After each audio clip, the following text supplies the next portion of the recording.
Here's how to change your WhatsApp profile photo in just a few simple steps. So let's get started. First, open the WhatsApp application on your phone. Once you are in the chat page, look at the top menu bar. Here you can find the three dots more icon. Simply click on them. In the pop-up menu appear, look for the settings option. Click to open the WhatsApp settings. Once you are in the page, look for the top menu bar. Here you can find your current profile photo appear. Simply click on them. After that, look for the camera symbol icon in the profile section. Simply tap on it. Here you can see various options such as camera, gallery, import from Instagram, import from Facebook or AI images.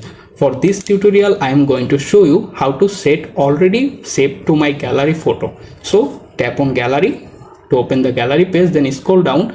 Here you can see all of photos and videos listed there. Choose the specific photo if you want to add. For example, I am choose this photo. After you select your exact photo, simply adjust the cursor if you like.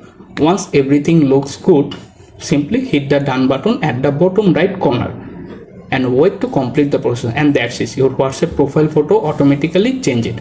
Thanks for watching. If you found this video was helpful for you, please subscribe my new channel. Bye.